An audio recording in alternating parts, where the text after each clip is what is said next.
Hello friends, આજે હું તમારી સાથે શેર કરીશ રાજગરાનો શીરો. તો કોઈ પણ વ્રત કે ઉપવાસમાં તમે આ શીરો ખાઈ શકો છો.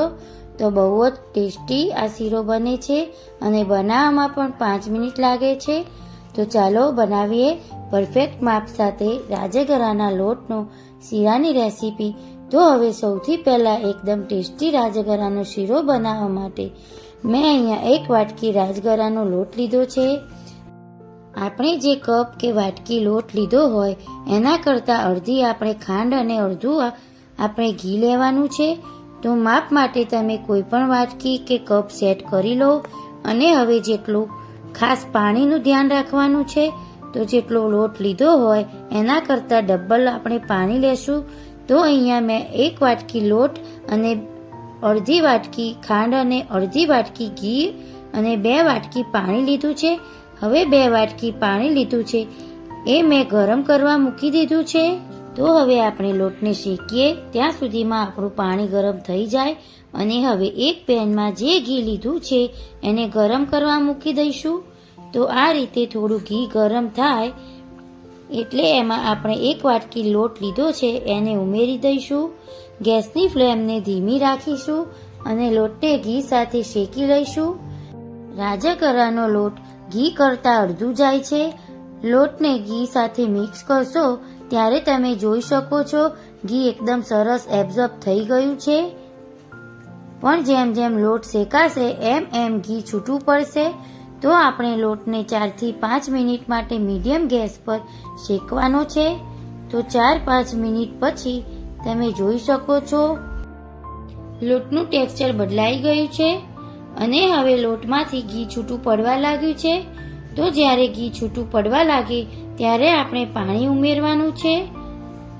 લોટ શેકવાની સુગંધ આવે પછી તેમાં ગરમ કરેલું પાણી ઉમેરવાનું. તો લોટનો કલર પણ ડાર્ક થઈ ગયો છે. તો હવે થોડું થોડું પાણી ઉમેરતા જઈશું અને તરત જ આ રીતે મિક્સ કરતા જઈશું એટલે લોટના લમ્સ ના પડે.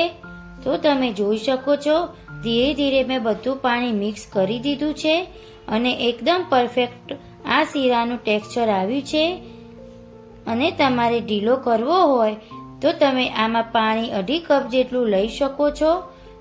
તો તમે જોઈ શકો છો પાણીને મિક્સ કરતા આપણો જે શીરો છે એમાંથી ઘી છૂટું પડવા લાગ્યું છે. તો હવે ઘી છૂટું પડે એટલે ખાંડ ઉમેરીશું.